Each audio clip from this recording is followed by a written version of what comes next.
तो अपन जो परसों की क्लास लिए थे अपन ने, उसके अंदर अपन थे मूविंग एवरेज बता रहा था मैं आपको। ठीक है, परसों की क्लास के अंदर हमने स्टार्ट किया था कि मूविंग एवरेज क्या रहती है। तो मैं आपको रिपीट करता हूँ क्या रहती है पूरी। देखिए, मूविंग एवरेज एक लाइन रहती है, जैसे एक लाइन दिख रहा है आप, ब्लू, पिंक और येलो, ये लाइन है और ये एक मूविंग एवरेज है। इसको मूविंग एवरेज क्यों बोलते हैं? क्योंकि एक तो ये प्राइस के फ्लक्चुएशन के साथ साथ मूव करते रहती है, ठीक है। और सेकंड चीज़ ये कि ये जो है ये एवरेज रहती है, यानी कि ये अपन यूज़ करते हैं किसी चीज़ की एवरेज निकालने के लिए, ठीक है। फॉर एग्जांपल अपन यहाँ पे लगाते हैं एक्सपोनेंशियल मूविंग एवरेज, EMF। कैसे, वो कैसे लगाना है? आपको क्या करना है, आपको सबसे पहले स्टडीज के अंदर जाना है। स्टडीज के अंदर गए आप, तो आपको यहाँ पे टाइप करना है मूविंग एवरेज, ठीक है। तो यहाँ पे मूविंग एवरेज का ऑप्शन आएगा। आप जैसे इसके ऊपर क्लिक करते हो, यहाँ पे आपको दिख जाएगा, देखो यहाँ पे टाइम पीरियड गिवन है, ठीक है। तो यहाँ पे जो 50 गिवन है, ये 50 का मतलब क्या होता है कि 50 डेज का, ठीक है, 50 कैंडल्स का एवरेज निकाल रहे हो तुम। अगर आपने 15 मिनट की कैंडल निकाली है तो ये 15 मिनट्स की ऐसे 50 कैंडल इसका एवरेज निकाल के देगा, ठीक है। अगर आप यहाँ पे एक दिन का लगाते हो तो ये 50 डेज का मूविंग एवरेज हो गया, ठीक है। तो यहाँ पे सपोज दैट मैं लगाता हूँ 5 दिन का, ठीक है। यहाँ पे सिंपल है, सिंपल की जगह पे आपको सिलेक्ट करना है एक्सपोनेंशियल और यहाँ पे आपको कलर सिलेक्ट कर देना है जो आपको हमेशा ध्यान रहे। ये कलर आपको हेल्प क्या करता है, आप सिर्फ ये कलर देखकर ही, ये जो लाइन है, लाइन की कलर देखकर ही ये पहचान सकते हैं कि किस मूविंग एवरेज के ऊपर यहाँ पे प्राइस ट्रेड कर रहे हैं, ठीक है। तो आप जो भी कलर देंगे वो याद रखना कि कौन से कलर किसको दिए हैं, ठीक है। अब यहाँ पे मैंने आपको बोला था कि आपको 4 मूविंग एवरेजेस लगाने हैं, हाँ 4 टाइम फ्रेम के। वो कौन कौन से हैं? एक तो आपको लगाना है 5 दिन का मूविंग एवरेज 5 EMA, ठीक है। दूसरा आपको लगाना है 20 EMA, तीसरा आपको लगाना है 50 EMA और चौथा आपको लगाना है 200 EMA, ठीक है। ये 4 EMA आपको लगाना ही है कंपलसरी। देखिए यहाँ पे जो चार्ट है अपना, ये जो मैंने अभी लगाया, ये है 5 डेज का EMA। अगर आप देख सकते हैं तो यहाँ पे लिखे वाला है, ये 5 डेज का EMA। ये मेरे 5 डेज का EMA हो गया, ठीक है। अब ये जो ब्लू कलर की लाइन है, ये मेरी 20 डेज का EMA हो गया। यहाँ पे जो पिंक कलर की लाइन है, ये मेरा 50 डेज का EMA हो गया, ठीक है। और ये जो येलो लाइन है, ये मेरी 200 डेज का EMA हो गया, ठीक है। तो यहाँ पे 4 टाइप के आपको EMA लगाने ही है कंपलसरी। अब ऐसा क्यों करना है आपको, है ना? जब मैं आपको बोल रहा हूँ ये करना है, तो एक्चुअली क्यों करना है, इससे क्या फ़ायदा हो सकता है? तो देखिए, आपको पता है ब्रोकरेजेस बोलते हैं कि ये 100 रुपये का स्टॉक है, ठीक है। ये शॉर्ट टर्म में बुलिश हो सकता है। शॉर्ट टर्म में बुलिश होना, अगर शॉर्ट टर्म में बुलिश हो सकता है तो ब्रोकरेज को कैसे पता कि ये शॉर्ट टर्म में बुलिश हो सकता है? कोई ना कोई तो रीज़न होगा, है ना? तो वो रीज़न फाइंड करने के लिए अपन क्या करते हैं, अपन यहाँ पे क्या करते हैं, तो देखिए अगर आपको शॉर्ट टर्म ट्रेंड फाइंड करना है, शॉर्ट टर्म ट्रेंड, ठीक है, तो आप क्या करते हैं, आप 5 दिन का मूविंग एवरेज और 20 डेज का मूविंग एवरेज चेक करते हैं, ठीक है। अगर तो जो 5 दिन का मूविंग एवरेज है, इसने अगर 20 डेज के मूविंग एवरेज को, ये ब्लू वाला 20 डेज का है, ठीक है, और ये जो रेड वाला है ये 5 डेज का मूविंग एवरेज है, अगर इन दोनों का क्रॉस ओवर हुआ, ठीक है, अगर ये दोनों एक दूसरे को क्रॉस करके गए और 5 डेज का मूविंग एवरेज ये ऊपर की साइड में गया, ठीक है, तो जो स्टॉक है ये शॉर्ट टर्म बुलिश हो जाएगा, शॉर्ट टर्म बुलिश, यानी कि स्टॉक की प्राइस ऊपर जाना स्टार्ट कर देंगे आने वाले कुछ दिनों में। और अगर ऐसा हुआ तो आप इस तरह की सिचुएशन के अंदर 8 से 10% का प्रॉफिट निकाल सकते हो, ठीक है। 8 से 10%, 8 से 15 दिनों के अंदर 8 से 10% का प्रॉफिट निकाल सकते हो आप, और सिर्फ 8 से 15 दिन के अंदर आपको ये 8 से 10% मिल जाएंगे, ठीक है। लेकिन इसके लिए आपको क्या करना है, आपको सबसे पहले फाइंड करना है कि कहाँ कहाँ पे ये क्रॉस ओवर हुआ है। आपको इसका एक एग्जांपल दिखाता हूँ, जैसे कि हमारी ये जो लाइन है ऊपर वाली, ये 5 डेज का है, जैसे आप देख सकते हैं, और नीचे वाली 20 डेज का है। ठीक है, तो अपने को क्या देखना है कि ये स्टॉक कहाँ कहाँ पे क्रॉस ओवर हुए हैं। ठीक है, तो अगर आप यहाँ पे देखेंगे, इस जगह पे देखिए, इस जगह पे क्या हुआ है, यहाँ पे है ना, ये 5 वाली लाइन ऊपर गई है क्रॉस करके, और ये जो ब्लू वाली लाइन है 20 डेज की, ये नीचे है। मतलब ये जो लाइन है ये 20 डेज की है, और ये जो ऊपर वाली लाइन है ये 5 डेज की है, जैसे कि हमने अभी बोला था। ठीक है, तो ऑफिशियली यहाँ पे शॉर्ट टर्म बुलिश ट्रेंड आना चाहिए और स्टॉक का प्राइस ऊपर जाना चाहिए, है ना, 8 से 10%। अब हम देखते हैं कि 8 से 10% ये ऊपर गया कि नहीं गया।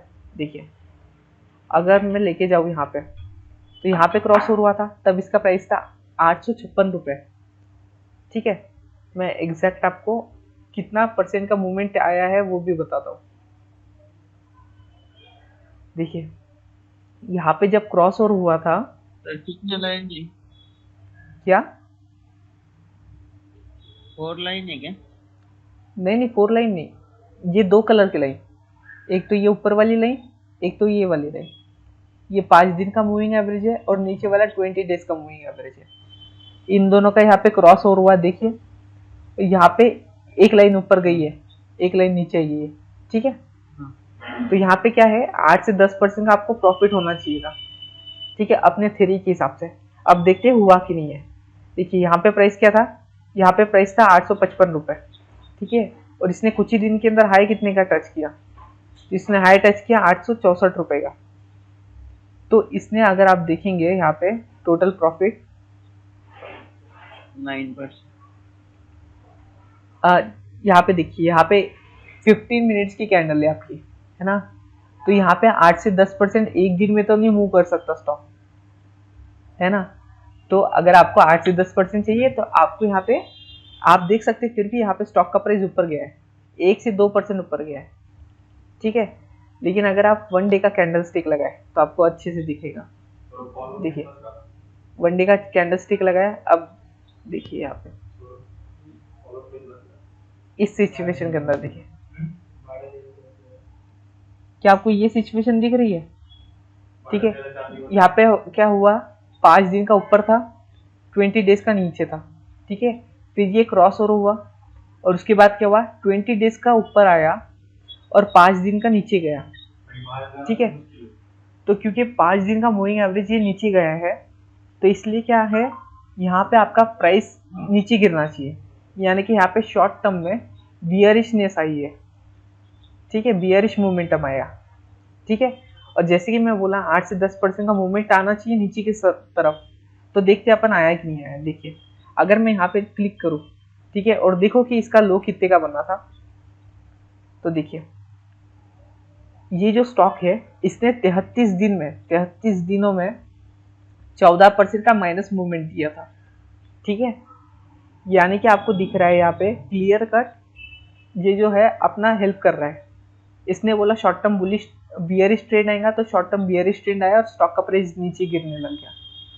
ठीक है, अगर वही मैं इधर कहीं पे फाइंड करूं, तो देखिए यहाँ पे क्या दिख रहा है आपको, 5 दिन का ऊपर जा रहा है और 20 डेज का नीचे आ रहा है। आपको सिंपली ना इन दोनों का क्रॉस ओवर देखना है कहाँ पे हुआ है।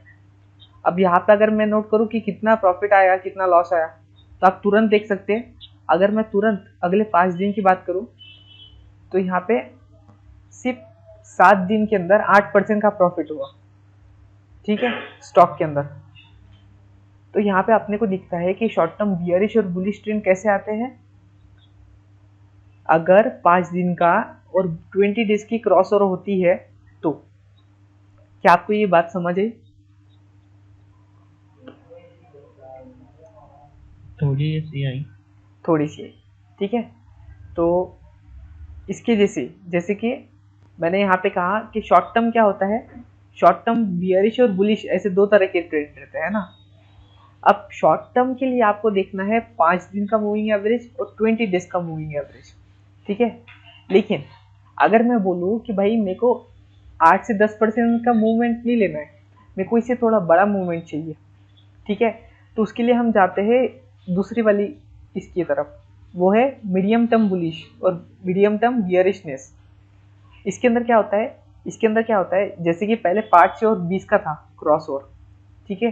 इसके अंदर अपन क्या देखते हैं कि 20 डेज का मूविंग एवरेज और 50 दिन का मूविंग एवरेज जो है ये एक दूसरे को क्रॉस करते हैं कि नहीं करते, ठीक है।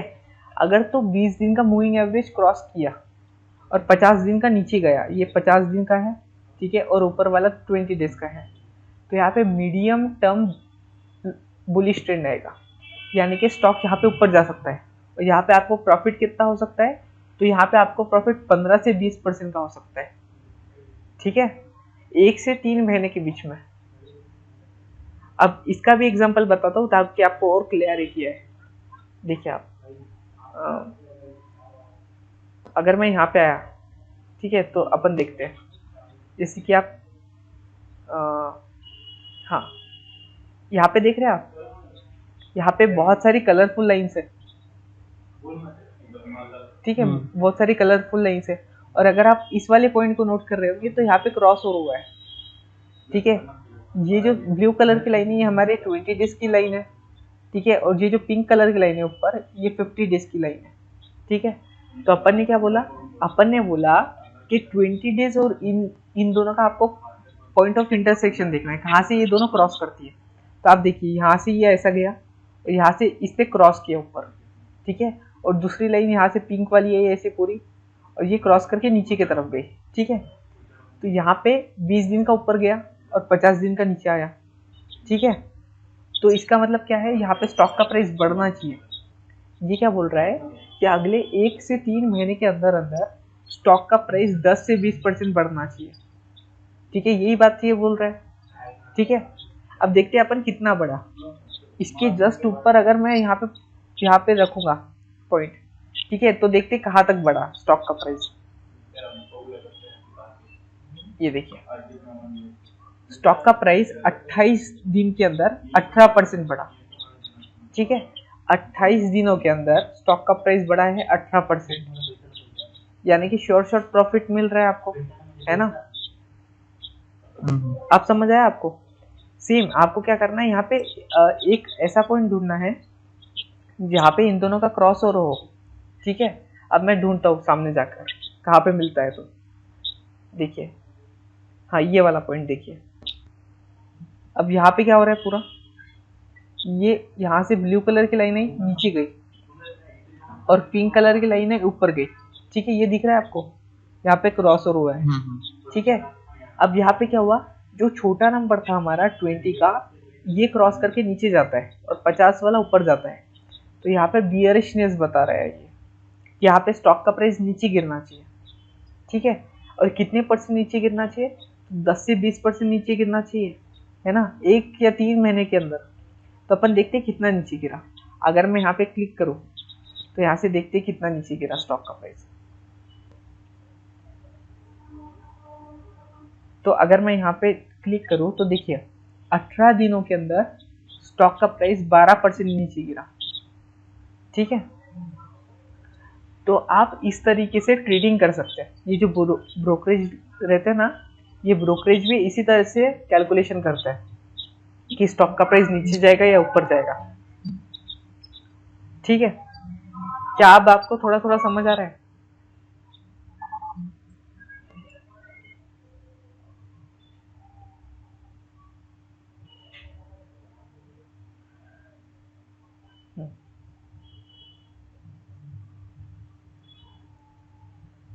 और यहाँ पे हमारा ये तीसरा नंबर का है, इसको अपन बोलते हैं long term bullish trend find करने के लिए, ठीक है। अब अपन ने कहाँ से स्टार्ट किया था, एक किया था शॉर्ट टर्म ट्रेंड फाइंड करने के लिए। शॉर्ट टर्म के लिए क्या चाहिए था, 5 डेज का और 20 डेज का मूविंग एवरेज, ठीक है। दूसरा था मीडियम टर्म ट्रेंड फाइंड करने के लिए, तो इसके लिए था आपका 20 डेज और 50 डेज का मूविंग एवरेज, ठीक है। फिर तीसरा आता है लॉन्ग टर्म ट्रेंड, इसके लिए रहता है आपका 50 डेज का और 200 डेज का मूविंग एवरेज, ठीक है। पहले इसमें जो आपका प्रॉफिट था वो था 8 से 10% का, ठीक है। दूसरी इसमें जो प्रॉफिट था वो था 10 से 20% का, ठीक है। जो तीसरा ट्रेंड आता है ना उसके अंदर आपका प्रॉफिट रहता है 30 से 40% का, ठीक है। तो ये सबसे इंपॉर्टेंट चीज़ है। अब यहाँ पे लॉन्ग टर्म ट्रेंड भी काम करता है कि नहीं, अपन ये भी देखते हैं। तो चलिए देखते हैं। यहाँ पे ये जो येलो कलर की लाइन है, ये जो येलो कलर की लाइन है, ये लाइन मेरी 200 दिन की मूविंग एवरेज है, ठीक है। और ये जो पिंक कलर की है, ये है 50 डेज की मूविंग एवरेज, ठीक है। तो मेरे को देखना है ये दोनों कहाँ पे क्रॉस ओवर हुआ है एक दूसरे से, ठीक है। तो देखिए यहाँ पे आपको एक पॉइंट दिख रहा है, इस पॉइंट के ऊपर ये दोनों क्रॉस ओवर हुआ है, ये देखिए ये दोनों यहाँ पे क्रॉस ओवर हुआ है, ठीक है। इस पॉइंट के ऊपर क्या आपको दिख रही है?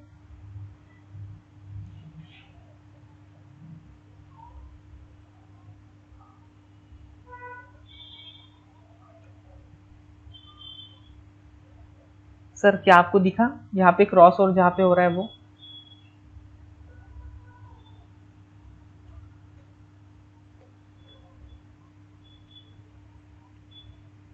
हेलो हेलो, हाँ सर आपको दिख रहा है यहाँ पे जो क्रॉस ओवर हुआ है वो? यहाँ पे पिंक कलर की लाइन और येलो कलर की लाइन, ये दोनों यहाँ पे क्रॉस हुई है एक दूसरे को। और यहाँ पे पिंक कलर की लाइन जो कि 50 दिन की एवरेज है, इसने क्रॉस किया 200 दिन के मूविंग एवरेज को, ठीक है।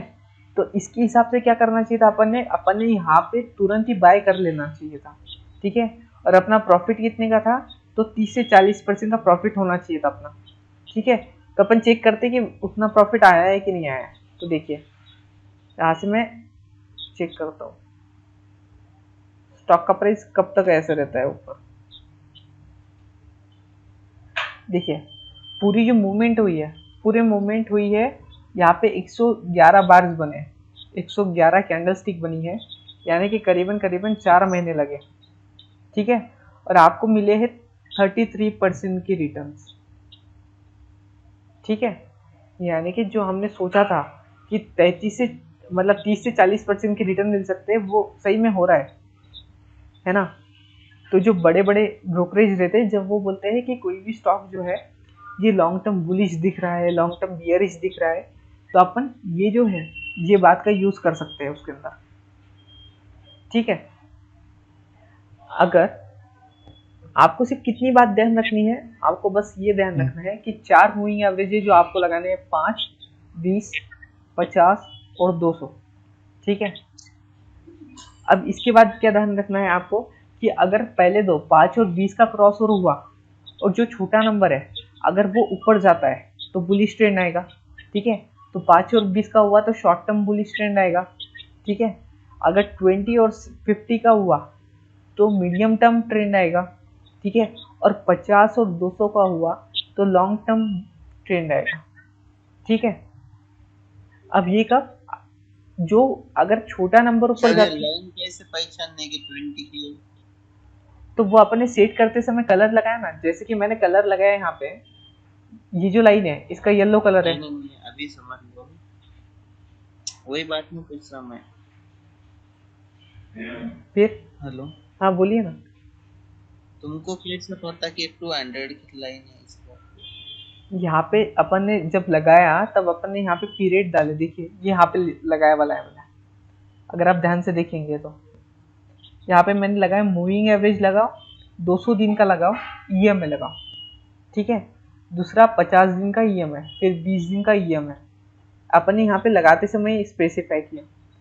और जो 200 दिन है उसके लिए कलर मैंने, कलर पूछ, देखिए अगर मैं इसके ऊपर क्लिक करता हूँ तो यहाँ पे कलर मेरे को पूछता है ये कौन सा कलर चाहिए आपको लाइन पे, है ना।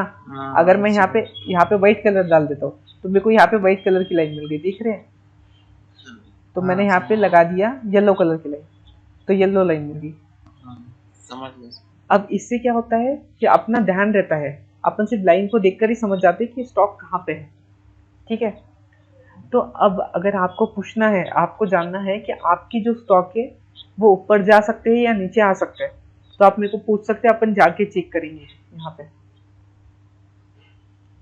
कोई स्टॉक है जो आपको लगता है ऊपर या नीचे जा सकता है? एचडीएफसी। एचडीएफसी बैंक या एचडीएफसी सिर्फ? HDFC life. Life, okay.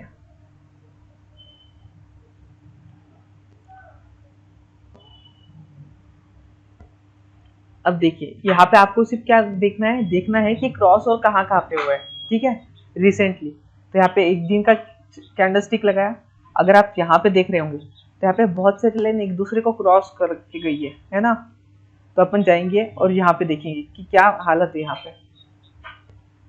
देखिए अगर मैं यहाँ पे देखूँ तो 5 और 20 डेज का भी मूविंग एवरेज क्रॉस कर दिया, ठीक है। इसका मतलब ये बोल रहा था कि 8 से 10% नीचे गिर सकता है, जो कि यहाँ पे गिर गया, ठीक है। उसके बाद जो 20 और 50 दिन का था, इसका भी क्रॉस ओवर हो गया, ठीक है। 20 वाला नीचे आया, इसका मतलब ये बोल रहा था कि मीडियम टर्म यानी कि 10 से 20% नीचे गिर सकता है, ठीक है, वो भी नीचे गिर गया। अब तीसरा जो क्रॉस ओवर हुआ है वो है लॉन्ग टर्म ट्रेंड का। देखिए यहाँ पे 50 दिन का नीचे आया और 200 दिन का ऊपर गया, ठीक है। तो इसके हिसाब से ना यहाँ पे लॉन्ग टर्म यानी कि इस स्टॉक को इस पर्टिकुलर पॉइंट से, कौन थे, इस वाले पॉइंट से, ठीक है, इस वाले पॉइंट से नीचे गिरना चाहिए। अब ये वाला पॉइंट है ये, ठीक है। यानी कि आप ऐसा समझो 500 रुपये का जो स्टॉक था, हाँ, HDFC लाइफ का, अगर आप इसका पॉइंट समझो तो अगले आपको 1 साल के अंदर HDFC बैंक यहाँ से कम 20 से 25% नीचे जाते हुए दिखेगा, ठीक है, अगले 1 साल के अंदर, ठीक है। तो अभी कितने का है स्टॉक का प्राइस, अभी ये यहाँ पे सपोज जहाँ पे ये बना इस टाइम पे इसका प्राइस था 480 के आसपास, ठीक है। यहाँ से अगर आप 20 से 25% कैलकुलेट करें तो ये नंबर आता है 400 के आसपास, ठीक है। तो कुछ नहीं तो ये स्टॉक 400 रुपये तक जा सकता है, ऐसा अपने को कैलकुलेशन से पता चल रहा है। इसके बाद और कुछ,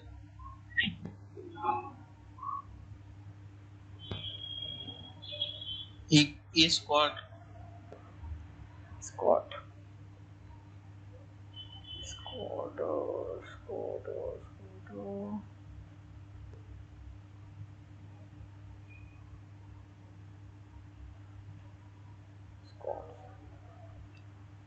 देखिए अब यहाँ पे क्या करना है, देखिए आपको दिख रहा है कि यहाँ पे 200 दिन की मूविंग एवरेज है, ठीक है, और 50 दिन के ऊपर है, यानी कि इन दोनों का क्रॉस ओवर नहीं हुआ है, ठीक है। हाँ, बहुत पहले हो गया था, अभी नहीं हुआ लेटेस्ट में, ठीक है। तो मतलब लॉन्ग टर्म बियरिश ट्रेंड तो नहीं आया, लॉन्ग टर्म बियरिश ट्रेंड नहीं आया अभी तक, ठीक है। लेकिन अगर आप यहाँ पे देख सकते हैं तो यहाँ पे आपको क्या दिख रहा है कि 20 डेज का क्रॉस ओवर हुआ है 50 डेज के साथ, ठीक है, यानी कि मिड टर्म बियरिश ट्रेंड आ गया, ठीक है। यानी कि ये बोल रहा है स्टॉक का प्राइस कम से कम 10 से 20% नीचे गिरना चाहिए, ठीक है। तो अगर अपन ये लेवल से कैलकुलेट करें, इस लेवल से, ठीक है, तो स्टॉक का प्राइस अभी तक कितना गिरा है, तो 10% नीचे गिरा है। 13 दिन के अंदर अंदर स्टॉक का प्राइस 10% नीचे गिरा है, ठीक है। अब हो सकता है ये नीचे गिर जाए, हो सकता है ये नीचे ना गिरे, ठीक है। लेकिन अगर अपन इसके माने मैं आपको एक और बात बताता हूँ मूविंग एवरेज है इसकी।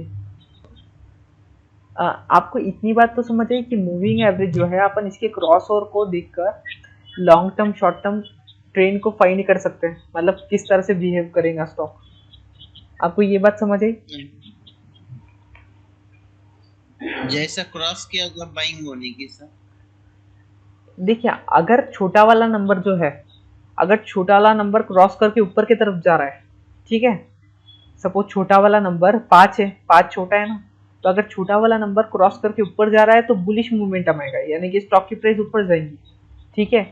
लेकिन अगर छोटा वाला नंबर नीचे जा रहा है, ठीक है, छोटा वाला नंबर नीचे जा रहा है और बड़ा वाला नंबर ऊपर जा रहा है, तो मतलब बियरिशनेस यानी कि स्टॉक नीचे गिरेगा, ठीक है। तो यहाँ पे क्या हो रहा है, यहाँ पे जो 20 डेज का मूविंग एवरेज है ये 50 डेज को क्रॉस करके नीचे आ रहा है, मतलब छोटा वाला नंबर नीचे आ रहा है, तो यहाँ पे नीचे गिरने वाला है स्टॉक, ठीक है, जो कि यहाँ पे गिरा है, ठीक है। अब यहाँ पे मूविंग एवरेज का एक और बहुत बड़ा यूज रहता है, ठीक है।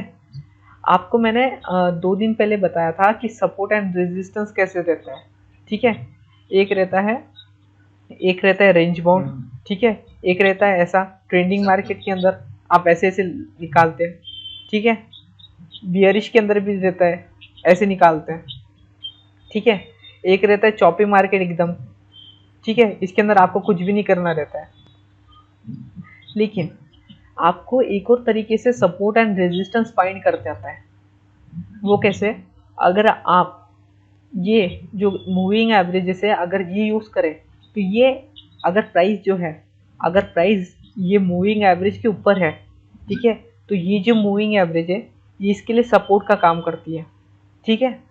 लेकिन अगर कोई प्राइस यहाँ पे इसके नीचे है तो यही ये इसके लिए रेजिस्टेंस का काम करेंगे, ठीक है। फॉर एग्जांपल क्या है, देखिए यहाँ पे ये वाली जो कैंडलस्टिक है, ठीक है, ये स्टॉक की कैंडलस्टिक इस वाले 200 दिन के मूविंग एवरेज के ऊपर है, ठीक है, इसके ऊपर है।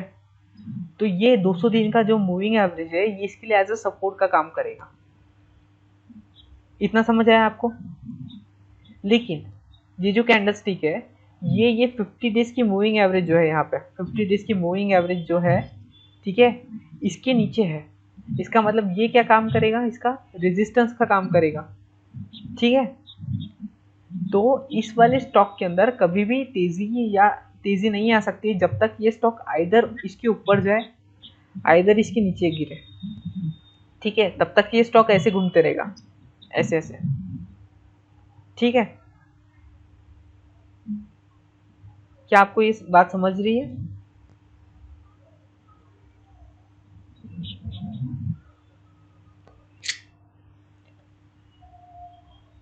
यहाँ पे जो स्टॉक की कैंडल स्टिक है ये 200 दिन के मूविंग एवरेज के ऊपर है, ठीक है। तो जब प्राइस ऊपर रहेगा कैंडल और ये लाइन नीचे रहेगी तब ये लाइन एज अ सपोर्ट काम करेगी, ठीक है। यानी कि ये स्टॉक जब भी नीचे गिरेगा ये यहाँ पे सपोर्ट लेगा और ऊपर चढ़ेगा, ठीक है।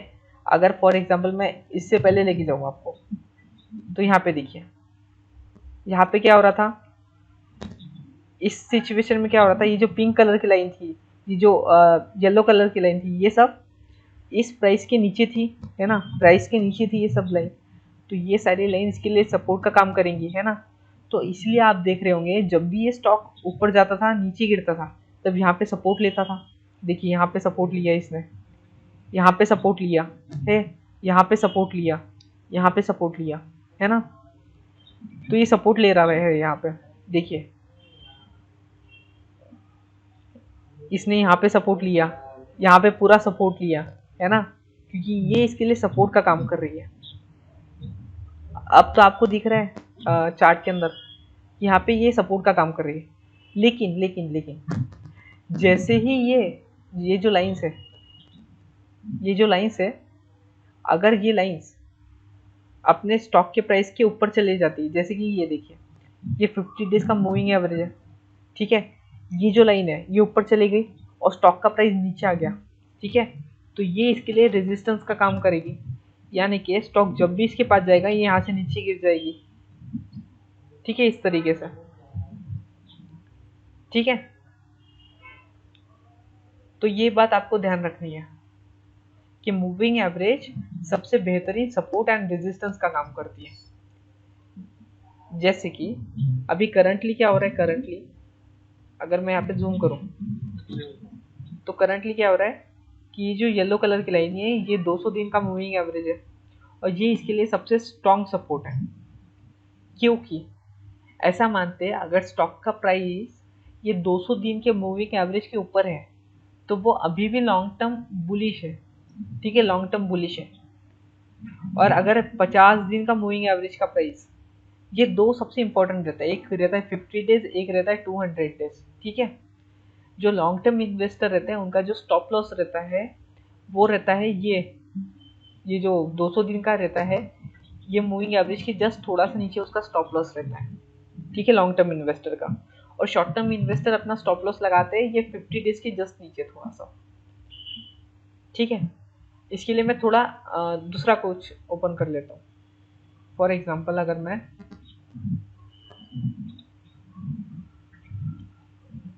निफ्टी का फ्यूचर ओपन करो फरवरी का, या फिर निफ्टी से अच्छा मैं अडानी ओपन करता हूँ।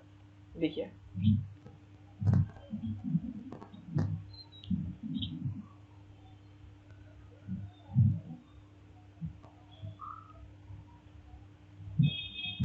अगर कोई भी प्रॉब्लम आ रही है बीच में तो मेरे को पूछ लेना।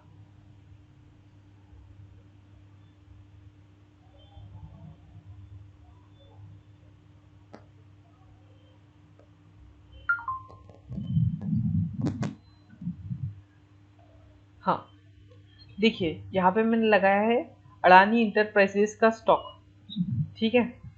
तो यहाँ पे आपको क्या दिख रहा है, यहाँ पे आपको दिख रहा है कि ये है 50 दिन का मूविंग एवरेज, ये है 20 डेज का मूविंग एवरेज, ठीक है। इन दोनों का क्रॉस ओवर हुआ है यहाँ पे, यानी कि शॉर्ट ये मिड टर्म बियरिश था, ठीक है। यानी कि स्टॉक को यहाँ से 10 से 20% नीचे गिरना चाहिए था, ठीक है। जो कि अगर आप देखेंगे तो यहाँ से स्टॉक 10-20% नीचे गिर चुका है ना। ये जो स्टॉक है, ये स्टॉक के लिए रेजिस्टेंस कौन सा हो गया, तो ये जो 200 दिन की मूविंग एवरेज है ये इसके लिए रेजिस्टेंस हो गया, ठीक है। ये जो पिंक वाली लाइन है, ठीक है, 50 डेज वाली, ये भी इसके लिए एक रेजिस्टेंस हो गया है ना। तो ये सभी इसके लिए क्या हो गया, रेजिस्टेंस हो गए। यानी कि स्टॉक ये जब भी इसके पास जाएगा ये यहाँ से रिजेक्ट हो जाएगा नीचे, राइट। तो आपको ये जो स्टॉक्स रहते हैं ये लाइंस ये हेल्प करती है ट्रेडिंग करते समय। क्या आपको कुछ प्रॉब्लम आ रही है अभी समझने में, कोई और स्टॉक?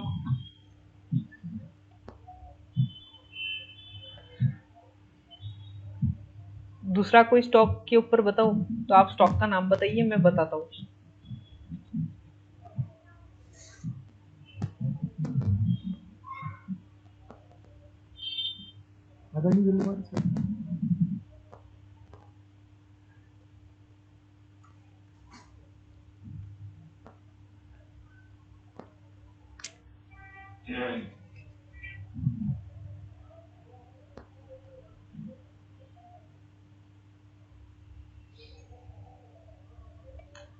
देखिए यहाँ पे क्या दिख रहा है आपको, जैसे आपने ओपन किया कि यहाँ पे क्रॉस ओवर हुआ है, ठीक है। क्रॉस ओवर किसका हुआ है, तो यहाँ पे जो 200 दिन का मूविंग एवरेज है वो ऊपर गया और जो 50 दिन का है ये नीचे आया, यानी कि छोटा वाला नंबर नीचे आया।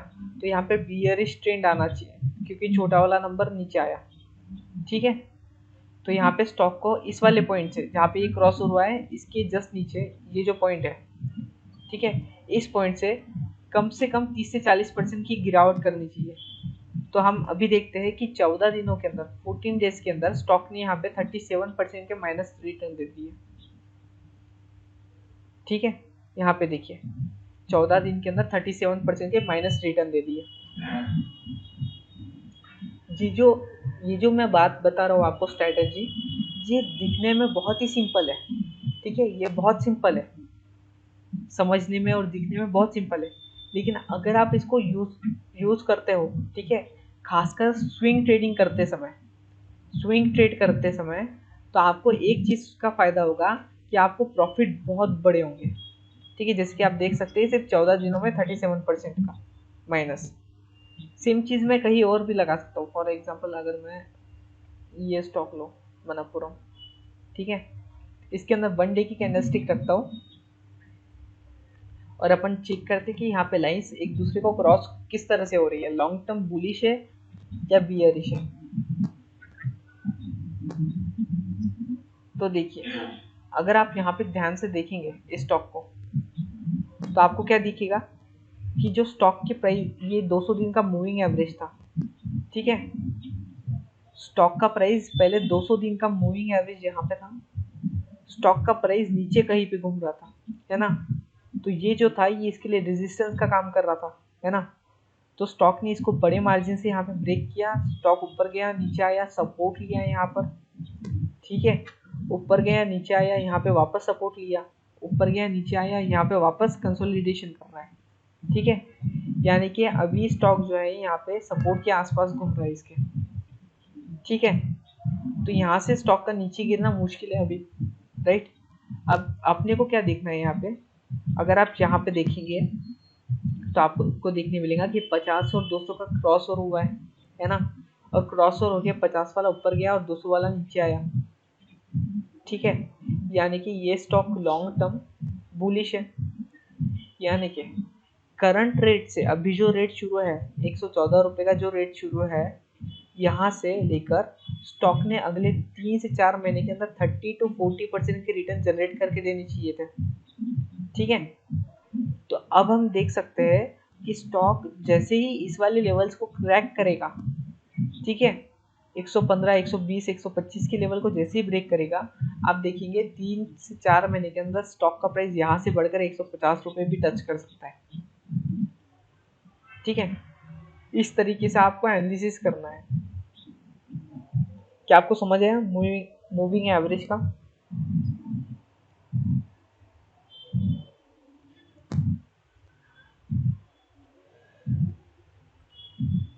सर समझ आया आपको? मैं आगे बढ़ूं?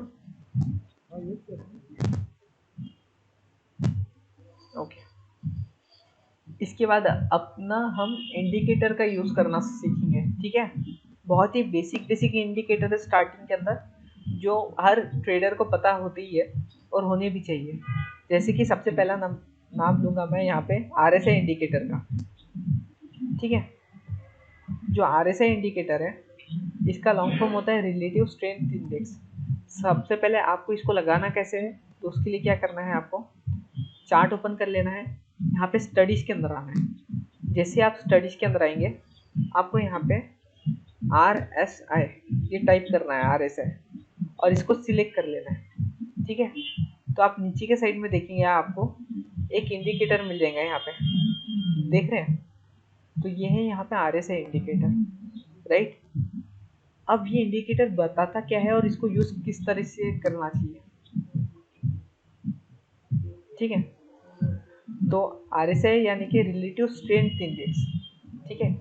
इसका मतलब क्या है, ये आपको बताता है कि स्टॉक के प्राइस के अंदर स्ट्रेंथ है या नहीं है, ठीक है। ये दो चीज़ों के ऊपर काम करता है। इसको जब बनाया गया था तब ये दो चीज़ों के ऊपर काम करता है। अगर आप ये दोनों समझ गए तो आप बहुत ज़्यादा पैसा कमा सकते हैं, ठीक है। मैं आपको बताता हूँ थोड़ी देर में। तो आपको इसको यूज़ कैसे करना है, देखिए इसके अंदर क्या रहेगा, इसके अंदर 0 से लेकर तो 100 तक की स्केलिंग रहेगी, ठीक है, 0 से 100 तक। और यहाँ पे क्या रहेगा, अगर सपोज दैट स्टॉक का प्राइस ऐसा मानते हैं 20 और 80, ठीक है, ये दो लेवल्स है। अगर स्टॉक का प्राइस 80 से 100 के बीच में है, मतलब उसका जो RSI है, उसकी RSI की वैल्यू अगर 80 से 100 के बीच में है, तो स्टॉक यहाँ पे ओवरबॉट हो गया है, ठीक है। यानी कि लोगों ने बहुत ज़्यादा खरीदारी कर ली है, स्टॉक का प्राइस बहुत ज़्यादा बढ़ गया है और स्टॉक यहाँ पे नीचे गिरना चाहिए, ठीक है। और दूसरा है ओवर सोल्ड, ठीक है। अगर स्टॉक का प्राइस RSI 0 से 20 के बीच में रहेगा, तो इसको अपन बोलते हैं ओवर सोल्ड। तो इसका मतलब क्या हुआ कि स्टॉक के अंदर बहुत ज़्यादा सेलिंग हो गई है, अब स्टॉक का प्राइस यहाँ से ऊपर बढ़ना चाहिए, ठीक है। तो ये बेसिक चीज़ आपको समझिए। यहाँ पे जो 70 का लेवल है, अपन उसको 80 का समझ रहे हैं, ठीक है, मॉडरेशन के लिए। और यहाँ पे 80 और 20, तो आपको 80 और 20 का लेवल जो है सबसे इम्पोर्टेंट याद रखना है, ठीक है। जैसे ही स्टॉक का RSI 80 के ऊपर जाता है, आपको स्टॉक को सेल करना है। जब स्टॉक का RSI 20 के नीचे आता है, तब आपको स्टॉक को बाय करना है, ठीक है। ये बेसिक सी बात समझ आई, फिर मैं और ज़्यादा डीप में चल सकता हूँ।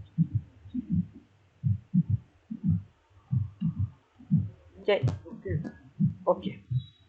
अब अपन थोड़ा सा और डाइव करते इस वाले इंडिकेटर के अंदर। तो देखिए यहाँ पे क्या है, अगर आप यहाँ पे ध्यान से देख रहे होंगे, तो यहाँ पे ये 80 का लेवल है, ठीक है, येलो में करते तो यहाँ पे ये 80 का लेवल है, यहाँ पे 20 का है, ये 0 है, ये 100 है, ठीक है। और यहाँ पे एक लाइन जा रही है, तो मैं ऐसे कोई स्टॉक लगा लेता हूँ जो ओवरबॉट या ओवरसोल्ड हो चुका था। सपोज अडानी लगा लेता हूँ अभी। तो यहाँ पे देखिए अपना रूल क्या बोलता है, अपना रूल बोलता है कि जब भी स्टॉक का जो RSI है वो 80 के ऊपर जाता है, अपने को स्टॉक को सेल कर देना है, ठीक है। ओवरबॉट हो गया है, मतलब लोगों ने उसके अंदर बहुत ज़्यादा खरीदारी कर ली है, तो उसको सेल कर देना है। तो अगर आप यहाँ पे देखिए इस पोर्शन के अंदर, ठीक है, तो ये बहुत हाई लेवल का है, ठीक है, 80 के ऊपर है। अगर मैं इसके ऊपर क्लिक करूंगा तो यहाँ आपको दिख रहा है, यहाँ पे इसका RSI 95 का हो गया, ठीक है। तो इसके हिसाब से अपने को स्टॉक को इस लेवल के ऊपर सेल कर देना चाहिए था, इस लेवल के ऊपर सेल कर देना चाहिए था, ठीक है, और निकल जाना चाहिए था, ठीक है। उसके बाद अभी आपने देखा करंटली स्टॉक का प्राइस बहुत ज़्यादा नीचे गिर गया, ठीक है, और उसके तुरंत बाद जहाँ पे स्टॉक का प्राइस बढ़ने लग गया, तो यहाँ पे जो स्टॉक का RSI है ये 20 के बहुत नीचे चले गया। अगर मैं आपको दिखाऊँ तो यहाँ पे 11 का RSI हो गया था स्टॉक का, राइट। तो इसका मतलब स्टॉक यहाँ पे ओवरसोल्ड हो गया है, स्टॉक के प्राइस को बढ़ना चाहिए, ठीक है। ये इसका कैलकुलेशन था। अब मैं आपको बताता हूँ कैसे काम करता है ये। तो जो RSI है ये बेसिकली जब इंडिकेटर है उसके अंदर दो चीज़ें देखा जाती है, एक होता है प्राइस, ठीक है, और दूसरा होता है टाइम, ठीक है। अगर कोई स्टॉक है जिसकी प्राइस बढ़ रही है, कंसिस्टेंटली ऊपर जा रही है, ठीक है, तो क्या होगा, उसका जो RSI है, RSI इसकी वैल्यू भी ऊपर जाएगी, ठीक है। अगर किसी स्टॉक की प्राइस हर रोज बढ़ रही है तो उसका जो RSI है ये भी ऊपर जाता है कंसिस्टेंटली, ठीक है। और सेकंड चीज़ क्या है, यहाँ पे तो डेली ऊपर जा रहा था, ठीक है। सेकंड चीज़ ये आती है, अगर सपोज दैट स्टॉक का प्राइस ना 100 दिन से 100 रुपये के आसपास ही था, ठीक है, फिर एक ही दिन के अंदर स्टॉक के प्राइस ने यहाँ पे 50% का सर्किट मार दिया ऊपर, ठीक है, 50 मतलब 150 का हो गया एक ही दिन के अंदर। तो क्या होगा, उसका जो RSI यहाँ पे 40 का होगा, वो RSI सीधा सीधा 90 का हो जाएगा, ठीक है। तो ये कैसे, तो देखिए मैंने क्या कहा कि ये प्राइस और टाइम के ऊपर ये करता है, ठीक है। तो अगर जितने कम टाइम के अंदर जितनी ज़्यादा प्राइस बढ़ेगी उतना ज़्यादा जोर से RSI ऊपर जाएगा, ठीक है। अगर प्राइस बढ़ तो रही है लेकिन वो टाइम बहुत ज़्यादा ले रही है तो RSI धीरे धीरे ऊपर जाएगा, ठीक है। लेकिन जितना सडनली प्राइस एकदम ऊपर जाती है उतना सडनली RSI भी ऊपर जाता है। इसका मतलब क्या हुआ, देखिए यहाँ पे इस सिचुएशन में आप समझ सकते हैं, इस लेवल पे या यहाँ पे क्या हो रहा था, यहाँ पे प्राइस था 3500 रुपये के आसपास था प्राइस, ठीक है। सडनली यहाँ पे 20% के नीचे गिरे, तो आपको दिख रहा है जो यहाँ पे RSI था इसका, ठीक है, RSI यहाँ पे 40 का था, जिनके कुछ ही दिनों के अंदर RSI 40 से सीधा सीधा 11 का हो गया, ठीक है। क्यों, क्योंकि यहाँ पे प्राइस के बहुत कम टाइम के अंदर बहुत ज़्यादा प्राइस नीचे गिर गया था, ठीक है, इसलिए ये ओवरसोल्ड हो गया, राइट। लेकिन अगर यही चीज़ अगर स्लोली स्टेडी नहीं होती तो फिर ऐसा नहीं होता। यानी कि अगर आप इसी टाइम को देख ले, इस टाइम को देखना, इस टाइम को देखना, यहाँ पे RSI की वैल्यू तो नीचे गिर गई, RSI की वैल्यू तो नीचे गिर रही है, ठीक है, लेकिन उसकी जो प्राइस है ये बहुत धीरे धीरे नीचे गिर रही है। यानी कि आपको देखना है RSI कहाँ पे ज़्यादा यूज़ होता है, अगर आपके इसमें आपके स्टॉक के अंदर टाइम बहुत कम लग रहा है और प्राइस बहुत ज़्यादा ऊपर या ज़्यादा नीचे हो रही है तो RSI जल्दी मूव करता है, ठीक है। तो इसी वजह से बहुत सारे स्टॉक्स के अंदर क्या होता है पता है, स्टॉक जो है वो स्टॉक ऐसे ऐसे जाते हैं, ठीक है। लेकिन जो अच्छे स्टॉक रहते हैं, जो ब्लू चिप स्टॉक रहते हैं, वो कभी भी ऐसे नहीं जाते, वो कैसे जाते हैं पता है, वो जाते हैं ऐसे, ठीक है, इस तरीके से जाता है। अब इसका रीज़न क्या है, इसका रीज़न ये है कि जो स्टॉक है, ठीक है, उसका RSI कब बढ़ेगा, जब उसकी प्राइस और कम टाइम के अंदर उसका प्राइस बढ़ेगा तब, है ना। लेकिन अगर सपोज दैट उसका जो प्राइस है वो कांस्टेंट रहे और हम टाइम ज़्यादा लगाए, प्राइस कांस्टेंट है और टाइम ज़्यादा लगाए, तो सपोज स्टॉक यहाँ से यहाँ पे आया, ठीक है, उस टाइम पे उसका RSI हो गया 85 का, ठीक है। लेकिन फिर स्टॉक ने इस पोर्शन के अंदर क्या किया, स्टॉक का प्राइस 1 रुपये से भी नहीं बढ़ रहा है, 1 रुपये से भी नहीं बढ़ रहा है, वहीं पे कंसोलिडेशन कर रहा है, लेकिन यहाँ पे 10 दिन हो गए वो वहीं पे टाइम पास कर रहे हैं। तो आप देखेंगे कि इसका जो 85 का RSI है ये नीचे गिर के कितने का हो जाएगा, ये 65 का हो जाएगा। ठीक है, यानी कि RSI नीचे गिर जाएगा जैसे जैसे टाइम बढ़ेगा, राइट। तो आपको ये बात समझनी है कि RSI के ऊपर ट्रेडिंग करते समय एक सबसे बड़ा निगेटिव चीज ये रहती है कि कभी कभी क्या होता है, स्टॉक का RSI हो जाता है 90 89 का। ठीक है, 89 का उसका RSI हो जाता है। अपने को लगता है कि अब स्टॉक नीचे गिरना ही चाहिए और अपन स्टॉक को कर देते हैं सेल। ठीक है, इंट्राडे की बात कर रहा हूँ। 89 के RSI के ऊपर अपन स्टॉक को कर देते हैं सेल, लेकिन स्टॉक क्या करता है, स्टॉक का प्राइस जो है वो बिल्कुल भी नीचे नहीं आता। स्टॉक का प्राइस बिल्कुल भी नीचे नहीं आता, वो जगह की जगह पे रुका रहता है। ठीक है, लेकिन वो वहीं पे टाइम पास करते रहता है बहुत दिन।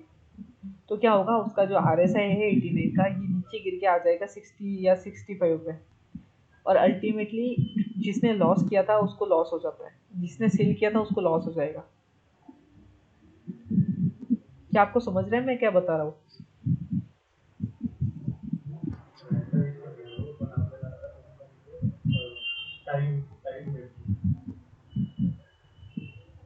सर क्या समझ रहे हैं आपको? मुझे सुना ही नहीं दिया सर।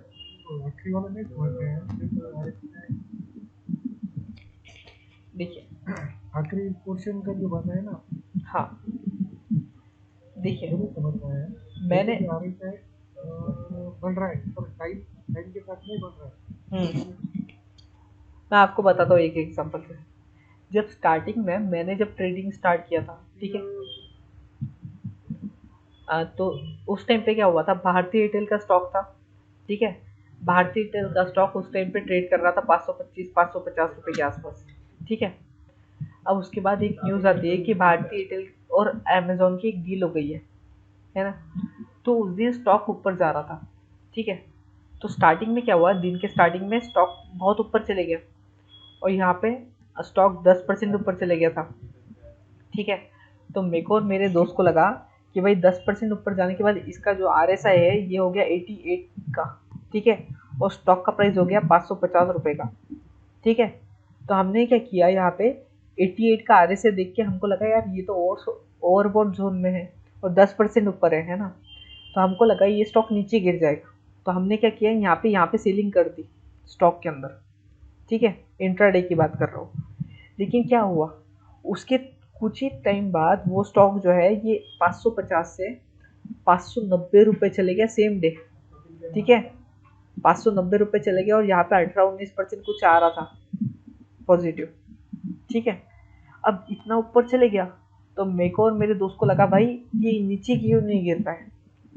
लेकिन उस टाइम पे अगर हम उसका RSI नोट करते तो उसका RSI हो जाता 87।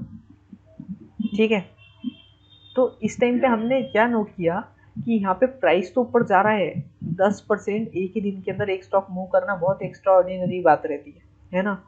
लेकिन जो RSI है ये तो साला एक एक पॉइंट से नीचे गिर गया, जबकि इसको तो यहाँ पे होना चाहिए था 99 का, है ना। ये तो 99 का होना चाहिए था, फिर भी ये 87 ही कैसे रहा। तो फिर जब हमने नोट किया बातों को, हमने चार्ट को देखा ध्यान से, तो चार्ट के ऊपर क्या कर रहा था पता है, ये स्टॉक अचानक से ऊपर बढ़ रहा था 2%। ठीक है, यानी कि 560 का हो गया, यहाँ से 550 से 560 का हो गया। अब इसका RSI हो गया यहाँ पे 93 का। ठीक है, तो यहाँ पे ये आधी घंटा टाइम पास कर रहा था। ठीक है, इसका RSI 93 से नीचे गिर के 70 हो जाता था, फिर ये वापस ऊपर जाता था, यहाँ पे ये 575 का हो गया, ये वापस यहाँ पे टाइम पास करता था। ठीक है, वापस ऊपर जाता था, 590 का हो गया और ये वापस टाइम पास कर रहा था, राइट। तो इसका मतलब क्या है कि अगर कोई स्टॉक ऐसा है जो सडनली बढ़ता है, ठीक है, तो वो उसके पास दो तरीके रहते हैं अपने RSI के वैल्यू को ओवरबॉट जोन से नीचे निकालने के लिए। वो क्या रहते हैं, एक तो वो उसी प्राइस के ऊपर टाइम पास करेगा, ठीक है, नहीं तो नीचे गिर जाएगा। दो ही तरीके रहते हैं। अगर तो स्टॉक अच्छा है तो अच्छे स्टॉक जनरली टाइम पास करते हैं। ठीक है, लेकिन अगर स्टॉक वोलेटाइल है बहुत ज़्यादा तो वो नीचे गिरेगा। ये बात आपको ध्यान रखनी है।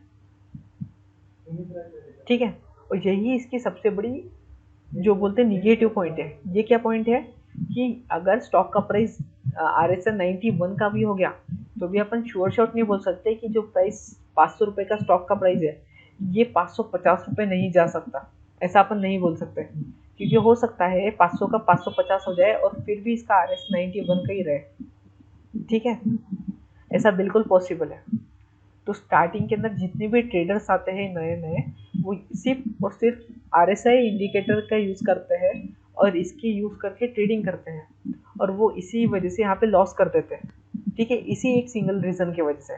क्योंकि जैसे ही उनको दिखता है कि स्टॉक का प्राइस 88 का 89 का RSI होगा स्टॉक के अंदर, वो यहाँ पे सेल करने निकल जाते हैं, ठीक है, वो मोमेंटम नहीं देखते बिल्कुल भी, और ये यही उनका लॉस करवाती है ना। तो अगर आपको RSI को अच्छे से यूटिलाइज करना है तो आपको इसके साथ साथ बाकी और कुछ इंडिकेटर्स को भी सीखना पड़ेगा। वो अपन एक एक करके सीखेंगे। लेकिन क्या आपको RSI अभी क्लियर हुआ?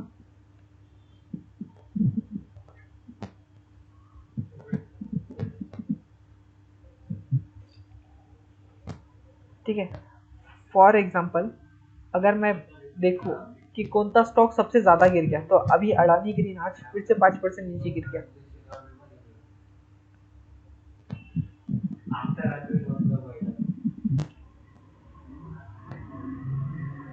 ठीक है, तो यहाँ पे अडानी ग्रीन का चार्ट लगाया मैंने।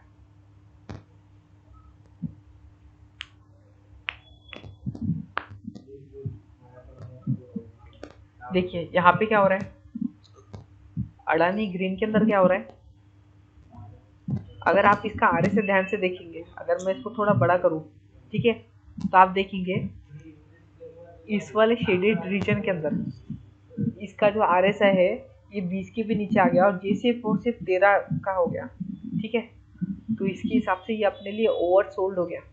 यानी कि यहाँ पे अपन ये बोल रहे हैं कि अडानी ग्रीन के प्राइस को ऊपर जाना चाहिए, इसके RSI को कुछ भी करके 20 का लेवल तोड़ के ऊपर आना चाहिए, ठीक है। अब इसके पास दो तरीके हैं यहाँ से ऊपर आने के। अब लोग जनरली क्या करते हैं, क्योंकि इसका RSI 13 का हो गया तो इसके अंदर बाय कर लेते हैं, ठीक है, सोचते हैं अपन बहुत सस्ते में बाय कर रहे हैं, ठीक है। लेकिन हो सकता है कि जो अडानी ग्रीन है वो अभी 723 का है, ठीक है, कल ये 735 का हो जाए, ठीक है, फिर परसों वापस 720 का हो जाए, फिर वापस 725 का हो जाए, ठीक है, मतलब 3 दिन के अंदर ये टाइम पास करे, है ना, और इसका प्राइस बिल्कुल नहीं बढ़ा, लेकिन इसका जो RSI है ये ऊपर आ जाएगा, यहाँ पे 32 का हो जाएगा, ठीक है। तो ये पॉसिबिलिटी है। तो कभी भी सिर्फ और सिर्फ RSI इंडिकेटर को देख के बाइंग या सेलिंग नहीं करनी चाहिए, ठीक है। लेकिन अगर आप RSI इंडिकेटर को बाकी कुछ इंडिकेटर्स के साथ मिक्स कर लेते हो तो आपको बहुत ज़्यादा प्रॉफिट हो सकता है। अपन वो देखते हैं एक एक करके कैसे। लेकिन क्या आपको RSI अच्छे से समझ में आ गया अभी जो कुछ मैंने बताया?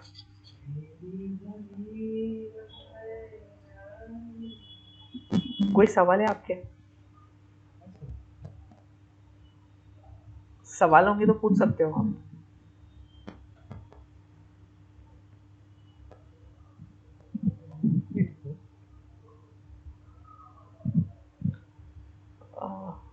RSI के साथ और एक इंडिकेटर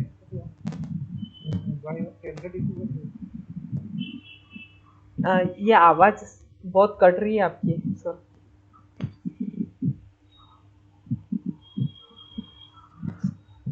कुछ प्रॉब्लम नहीं है। हाँ हाँ हाँ, अच्छा। तो देखिए अब मैं क्या करता हूँ, मैं शिफ्ट कर रहा हूँ। यहाँ पे अपन ने एक इंडिकेटर समझा, ठीक है, आज अपन इसके आगे के इंडिकेटर कल समझेंगे। अब मैं आपको कैंडलस्टिक पैटर्न समझाऊंगा, किस तरह की कैंडलस्टिक रहती है, ठीक है।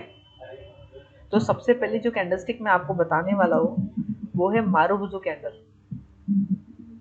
ठीक है, मारुबुजू कैंडल। अब मारुबुजू कैंडल क्या रहती है, अगर आप यहाँ पे चार्ट में देख सकते हैं इसके, ठीक है। तो मारुबुजू कैंडल के अंदर खास बात क्या रहती है, ये जो रहता है ना ये ग्रीन वाला, इसको अपन बोलते हैं बॉडी, ठीक है।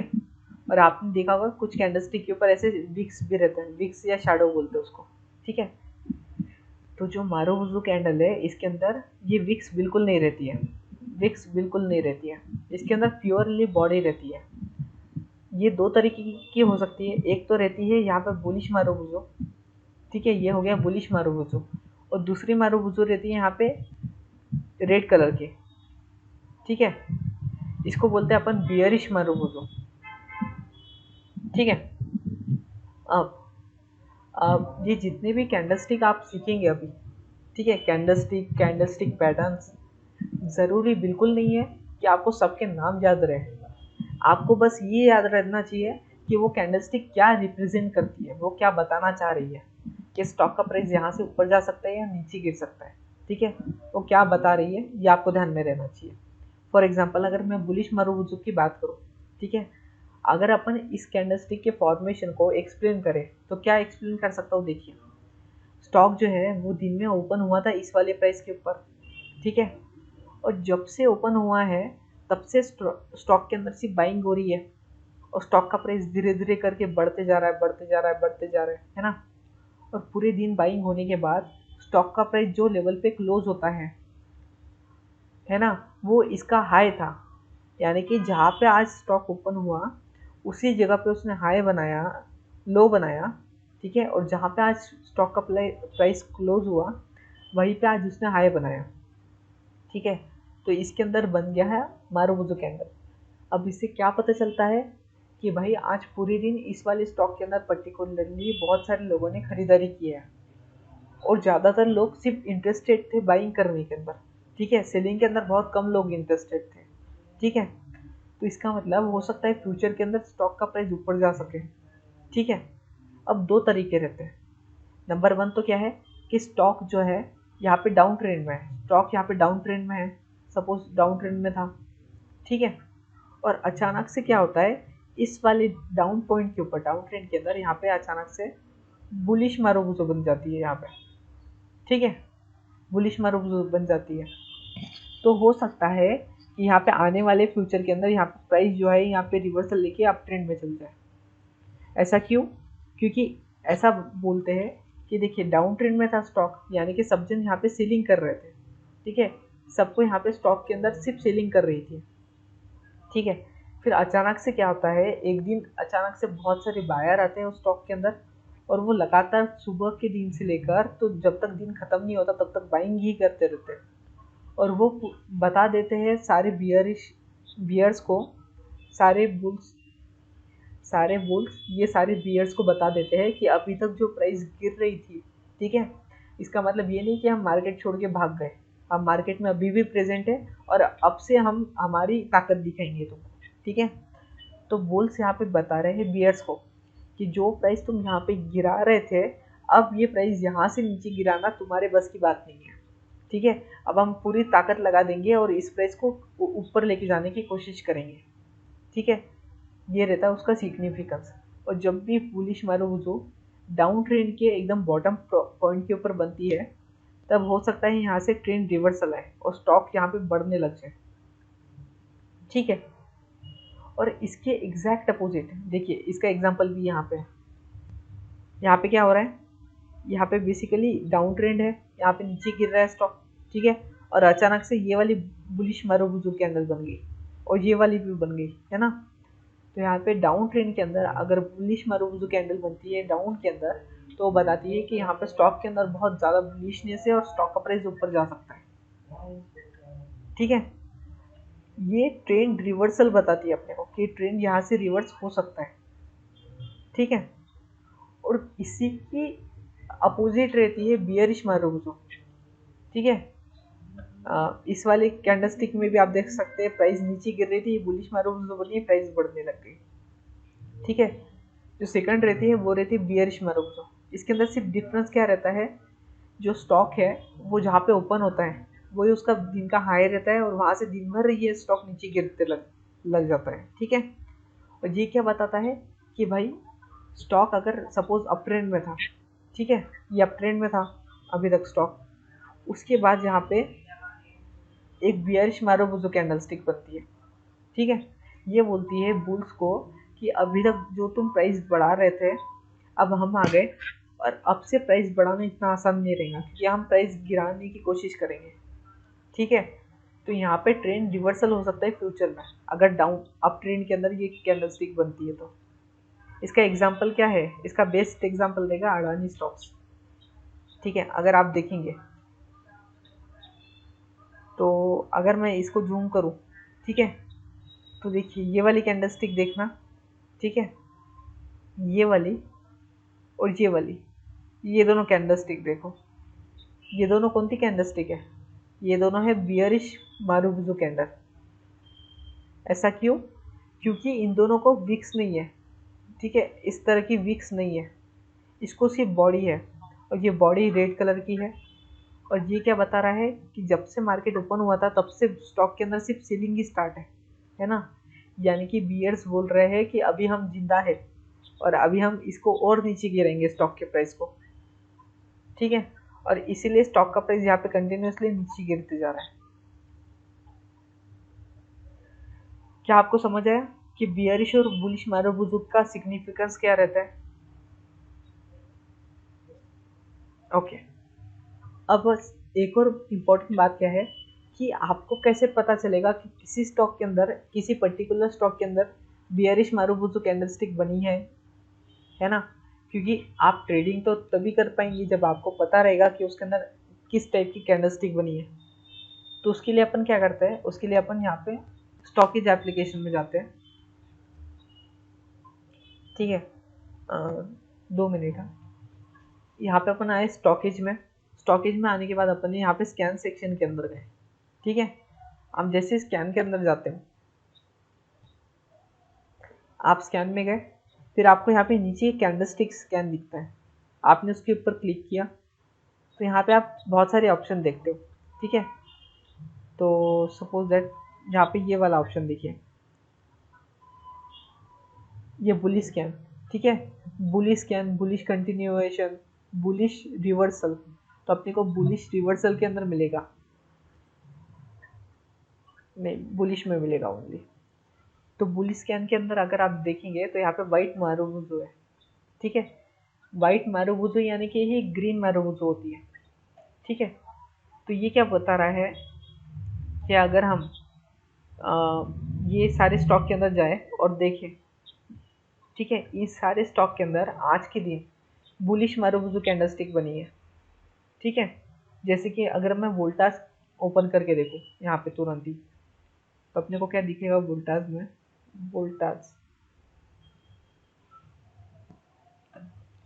तो जैसे मैं वोल्टास ओपन करता हूँ मेरे को क्या दिखता है यहाँ पे वन डे की कैंडलस्टिक के ऊपर एक बहुत स्ट्रॉन्ग यहाँ पे कैंडल बनी है, ठीक है।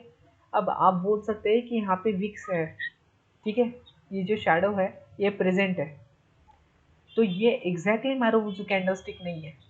बिल्कुल, आप बिल्कुल सही बोल रहे हैं, यहाँ पे थोड़ी सी शैडो है इसलिए ये एग्जैक्टली मारुबुजू कैंडलस्टिक नहीं है, लेकिन कभी कभी कुछ मारुबुजू कैंडलस्टिक को छोटी सी वीक रहती है तो भी चलता है, ठीक है। लेकिन इससे अपने को एक बात पता चल रही है कि इस स्टॉक के अंदर बहुत ज़्यादा लेवल पे बाइंग हुई है, ठीक है। और आप जब इसके नीचे देखेंगे यहाँ पे, तो ये वाली कैंडलस्टिक देखो, ये वाली और बाद में ये सेकंड वाली, ये सारी मारुबुजू कैंडलस्टिक है, ठीक है, ये मारुबुजू कैंडलस्टिक है। और ये कैंडलस्टिक क्या बता रही थी आप? हाँ, ये बाइंग कर रहे हो क्या अभी? हाँ हाँ हाँ, ये बाइंग हुई है पूरे इसमें। देखिए इसका सिग्निफिकेंस कैसे रहता है, जैसे अगर मैं इसको जूम करता हूँ, ठीक है, और ये ऊपर वाली रेड कैंडलस्टिक देखे आपने, तो ये क्या बता रही है, ये बियरिश मारुबुजू कैंडल है अपन ने जो देखा था, ठीक है। तो देखिए ये पूरी एक बियरिश मारुबुजू है। ये क्या बता रही थी, अप ट्रेंड के अंदर आई थी, तो ये क्या बता रही थी कि स्टॉक के प्राइस को नीचे गिरना चाहिए, तो स्टॉक का प्राइस नीचे गिरा। अब क्या हो गया, डाउन ट्रेंड हो गया। डाउन ट्रेंड के अंदर एक बुलिश कैंडलस्टिक बनी, है ना, यहाँ पे सेकंड बुलिश मारुबुजू कैंडलस्टिक बनी लगातार 2। तो इसने बोला कि भाई हम अभी जिंदा है, हम यहाँ पे स्टॉक को पलट देंगे, और यहाँ पे आप देखेंगे कि स्टॉक के अंदर बुलिशनेस आ गई, ठीक है, और अभी भी स्टॉक के अंदर बुलिशनेस कंटिन्यूअस है, ठीक है। इसके साथ ही साथ अगर आप देखेंगे तो स्टॉक का जो प्राइस है यहाँ पे एक क्रॉस ओवर हुआ है, यहाँ पे एक क्रॉस ओवर हुआ है, ठीक है। यहाँ पे 5 दिन की कैंडलस्टिक है ये मूविंग एवरेज है और ये 20 डेज का है, इन दोनों का क्रॉस ओवर हुआ है। तो इस पॉइंट के ऊपर क्या अपने को अंदेशा आ रहा था कि स्टॉक का प्राइस ये कम से कम 10% तो बढ़ सकता है अगले 15 दिन के अंदर। ठीक है, तो अगर मैं आपको इसका प्राइस बताऊं तो इस पॉइंट के बाद ये प्राइस अभी तक 7.7% बढ़ गया 7 दिनों के अंदर। ठीक है, तो देखिए अपन जो भी सीखे थे अभी तक वो सब एक एक करके यहाँ पे सही हो रहा है। ठीक है, इसके बाद अपने को ये भी दिखता है कि भाई ये जो 20 डेज का मूविंग एवरेज है ये 50 डेज के मूविंग एवरेज के पास में आ रहा है। ठीक है, तो हो सकता है कि फ्यूचर में ये इस तरह से क्रॉस ओवर हो जाए, और जब ये दोनों क्रॉस ओवर हो जाए अपन उसके अंदर बाइंग पोजीशन भी क्रिएट कर सकते हैं, क्योंकि वो अपने को क्या बताएगा कि स्टॉक का प्राइस ये 20% तक ऊपर जा सकता है। ठीक है, तो आपको इस तरीके से स्टॉक ढूंढने हैं स्विंग ट्रेडिंग के अंदर। और यहीं पे अगर अपन पहले जो सीखे थे अगर वो उस सबको एक कर ले तो अपने को क्या दिख रहा है कि ये जो स्टॉक है ये अभी किस में है, ये अभी कौन से ट्रेंड में है आप बताइए, ये अप ट्रेंड में या डाउन ट्रेंड में?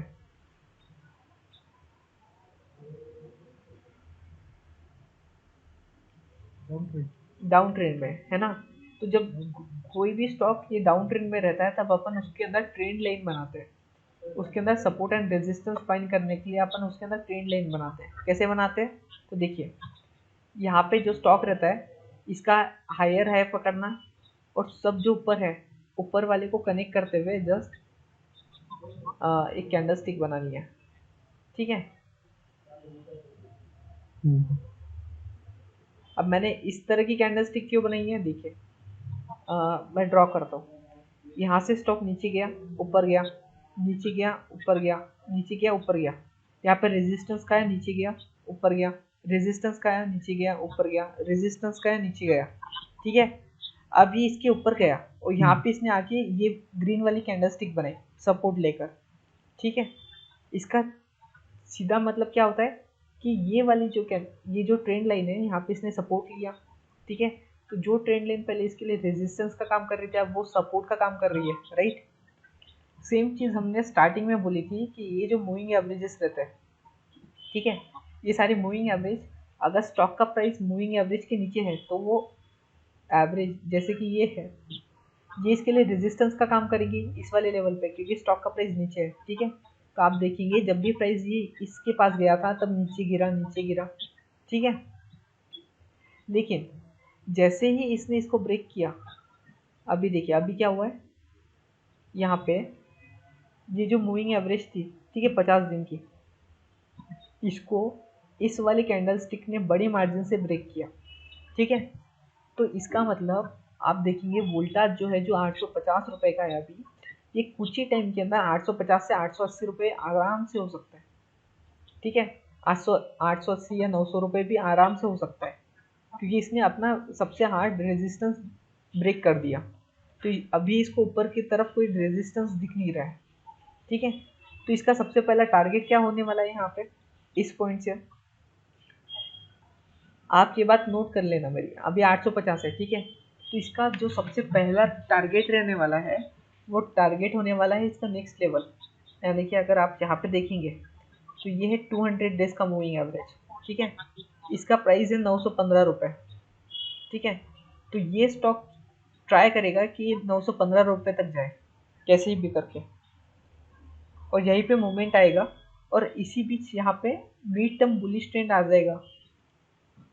ये जो दो लाइन मैं बता रहा हूँ ना आपको, ये दो, इन दोनों का क्रॉस ओवर होके यहाँ पे मिड टर्म बुलिश ट्रेंड आ जाएगा। तो इस तरीके से आप सब कुछ एक एक करके एनालिसिस करके अपना ट्रेडिंग पोजीशन बना सकते हो। तो अभी ट्रेडिंग करने के लिए सबसे बेहतरीन स्टॉक कौन सा मिलेगा, वो मिलेगा वोल्टास, क्योंकि उसके अंदर बहुत ज़्यादा बुलिश मोमेंटम आ चुका है। ठीक है, आप समझ गए किस तरीके से अपने को काम करना है।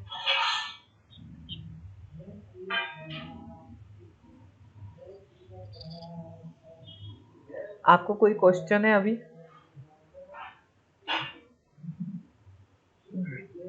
नहीं सर।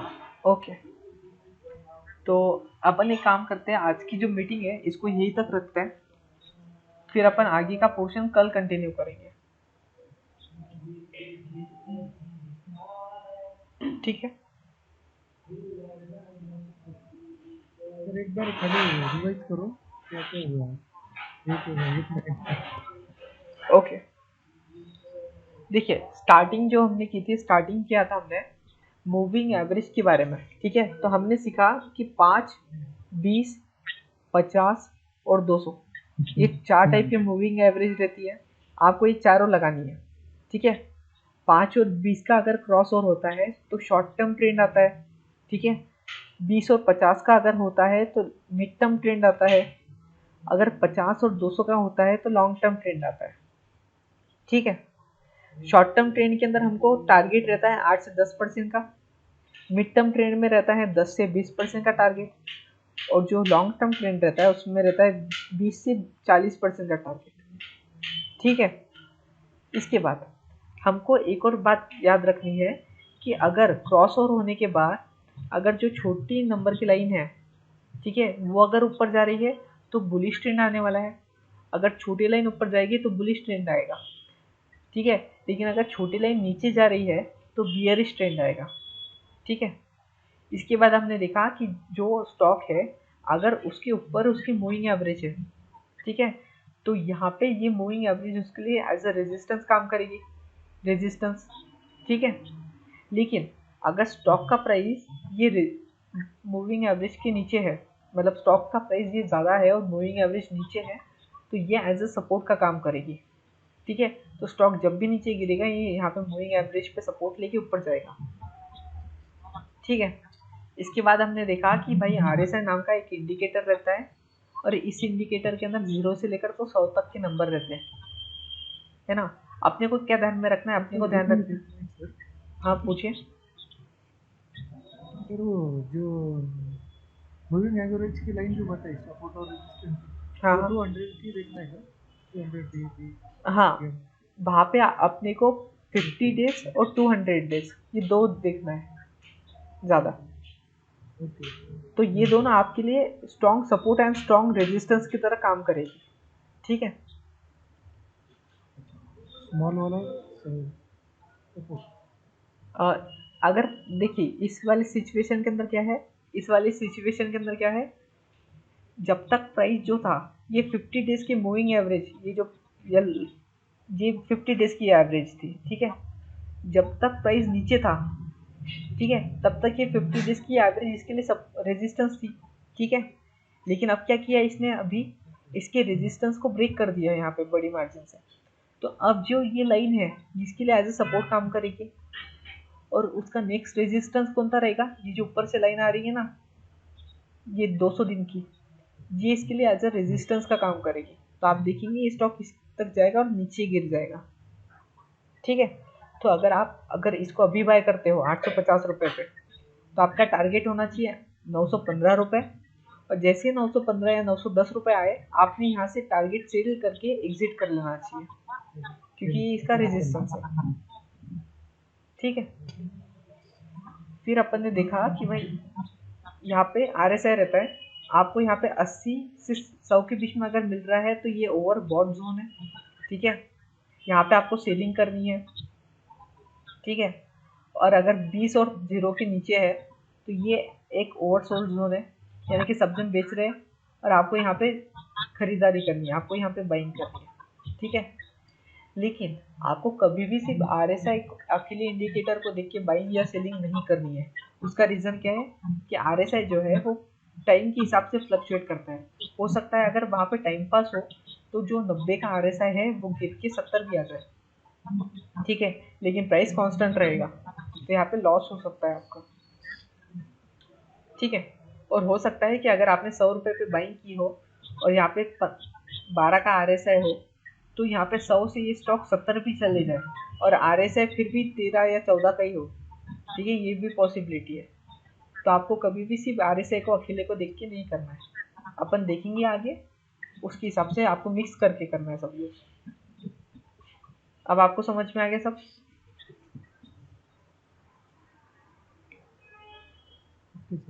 ओके, तो हम कल कंटिन्यू करते हैं बाकी, चलिए। Thank you for joining. ठीक है, good night. Good night sir. Okay, thank you, thank you.